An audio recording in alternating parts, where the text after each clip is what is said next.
Ons teks vanoggend is, en die hele Israel het die verbondsark van die Here gaan haal, met gejuig en basuingeklank, en met trompette en simbale, onderwyl hulle musiek maak op harpe en siters. 1 Kronieke 15 vers 28, en let wel, hierdie is die 1953 vertaling.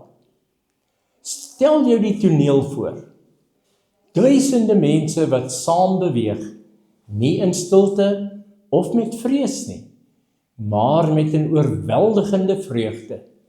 Die verbondsark, die simbool van God se teenwoordigheid onder sy volk, word teruggebring na sy regte plek. Die lug is gevul met gejuig, die helder klank van trompette en ramshorings, die ritme van simbale en die soetklanke van snare instrumente. Dit was 'n fees, 'n openbare viering van God se getrouheid. Maar wat beteken dit vir ons vandag in 2026? Dawid het geleer uit vorige foute. Hierdie keer word die ark gedra soos die Here beveel het, met heilige ontzag en met blydskap.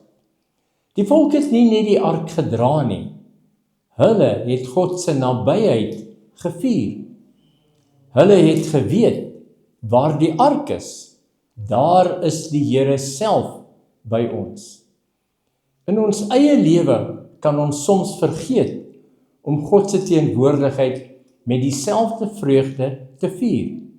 Ons bid, ons werk, ons ploeg deur die dag. Maar hoe dikwels juig ons harte werklik omdat die Here by ons is? Hy is nie 'n verre God nie. Deur Jesus Christus woon hy deur sy Gees in ons harte. Ons dra nie meer 'n goue kus rond nie. Ons dra die lewende God met ons saam. Begin jou dag met gejuig, selfs al voel jy nie dadelik opgewek nie. Kies om jou hart te rig op wie God is. Hy is getrou. Hy is by jou. Hy het jou al deur baie arkdra oomblikke gedra. Maak musiek in jou hart. Dit hoef nie hardop te wees nie.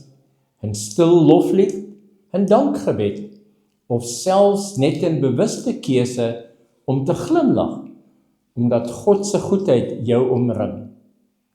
Nooi ander saam. Die hele Israel het saamgekom.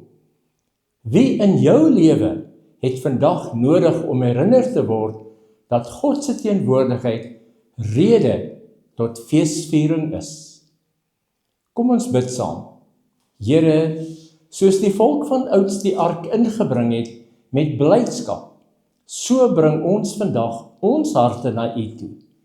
Vul ons met U vreugde. Laat ons lewens vandag 'n lied van lof wees, selfs in die gewone dinge.